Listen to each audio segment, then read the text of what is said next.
Hi అండి, welcome back to వసంత విశేషాలు. ఎలా ఉన్నారండి? అందరూ బాగున్నారా? నేను కూడా చాలా బాగున్నానండి. 10 రోజుల నుంచి వీడియోస్ పెట్టట్లేదండి, ఎందుకంటే నాది 25th వెడ్డింగ్ యానివర్సరీ. ఆ సెలబ్రేషన్లో ఉండిపోయాను. ఇంకా అందరు చుట్టాలు సర్దుమడిగిన తర్వాత నేను విజయవాడ నుంచి ఏలూరు వచ్చేస్తున్నానండి.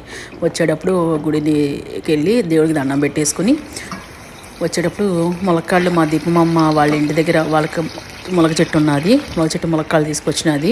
దీపమమ్మ అంటే మా వారి మేనత్త గారు, మళ్ళీ మా తోడుకోళ్ళ వాళ్ళ అమ్మగారు కూడాను.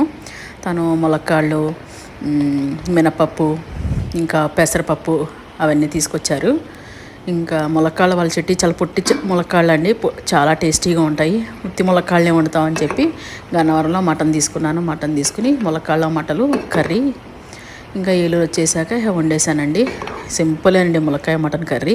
ఏం లేదు, ములక్కాళ్ళను నూనెలో బాగా మగ్గించిన తర్వాత ఉప్పు పసుపు వేసి, తర్వాత ములక్కాళ్ళు ఉల్లిపాయలు టమాటాలు వేసి అవి కూడా వేగిన తర్వాత కారము తగినంత నీళ్ళు పోసుకుని వేసుకుంటే ములక్కాడ మటన్ రెడీ. ఈ వీడియో వచ్చి సబ్స్క్రైబ్.